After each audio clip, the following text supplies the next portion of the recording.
Hello there everyone and welcome to another edition of Lydia's Crafty Corner with me, Lydia, in my little crafty corner.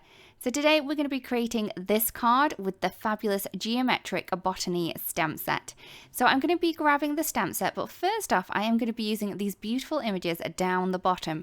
Now these are supposed to fit within that background, but I am going to use these on their own to create some really pretty flowers.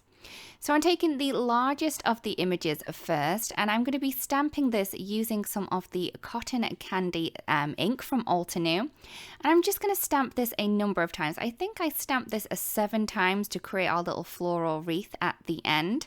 So I'm just going to stamp those onto some white cardstock just so we can get that really great look there. I'm then going to be taking the center pieces for the beautiful little flowers that we have here. And this time round, I'm going to be using the coral berry ink. So I'm just kind of jigsawing these pieces together and they fit perfectly within one another. So all you're going to need to do is line that up with the center of the ones that we've just stamped, and that will stamp in between those little petal pieces there. Once I've done with that, I'm then going to take the piece that looks like little diamonds, and these are going to kind of fill in and finish off those petals. They're just going to go right at the top of each of these petals.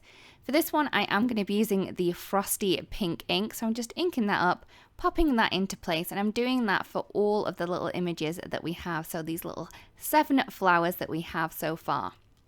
So once that's done, I can then move on to the center. There's a number of different dots that you can use. So I've just grabbed one of the circle elements. And for this one, I'm going to be using the chamomile ink to add in that center. Now for the leaves, there are little solid ones that you could use, but I wanted ones with a little bit more detail in. So I'm just grabbing those same images that we used before for the flowers, and I'm going to stamp those again. So for the larger pieces, I did go for the sweet leaf. And then for the diamond pieces that finish off the tips of these little petals or leaves now, I am going to go with the Minty Mint. And then for the center portion of these leaves, I'm then just going to go with the just green ink to add that dark kind of look to the center there. Once I've finished with all of my stamping, I'm then going to go ahead and cut these out. So for the flowers, I will be cutting around the whole flower itself.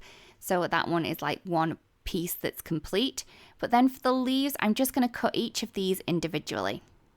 Once I've done that, I can work on the background. So I have a piece of cardstock which is 4 1/4 by 5 1/2 and it's white. I'm then going to take the large background stamp from the same stamp set, and I'm just going to pop that into place onto my little stamping tool that I have here. For the background, I will be using Sunray. I do think a little touch of yellow really does brighten up a card. And with this really cool background that we have here, it's going to look very, very pretty. So I've just inked up the whole of that background image, and I'm just going to stamp that down into place onto that piece of cardstock that we have. As it's such a large image, you may need to kind of re-ink the background just to make sure that you have all of those spots covered. But using a stamp positioning tool like this is really going to help you get that image right on top of the other one. So once that's done, I'm then going to take that off and I'm going to move on to the next piece. I have the largest die from the Halftone Circles nesting die set, and I'm just going to cut that out of some white cardstock.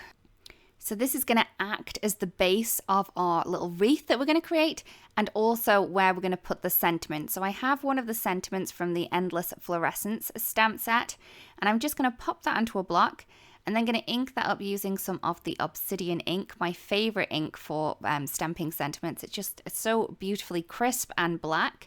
And I'm going to stamp that into the center of that little die cut circle that we have there. So once that's done, I'm then going to move on to our fussy cut leaves and flowers. And before I adhere these down into place, I am going to kind of curl up those petals. So all I'm doing is I'm taking them in between my fingers and just curling each of the petals upwards. It's going to give such great depth and dimension to these and add a little bit of interest to your card as well.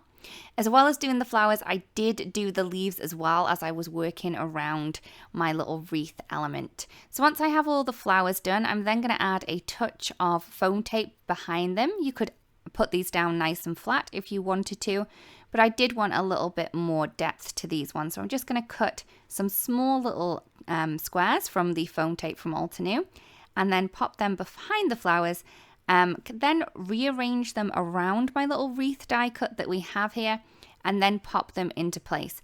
Remember, if you do kind of stage your design like this, you're going to get a better idea where you do want all of your elements to go before you stick them down. So once I'm happy with all of the flowers and where they are, I can then move on to the leaves. Like I said, I am going to curl each of these leaves just so they have a little bit of movement to them. It's going to add a lot of interest to the design of this card because everything else is pretty simple. So to adhere these ones down, I'm going to be using the glue tape, but I'm just adding it at the base of that leaf.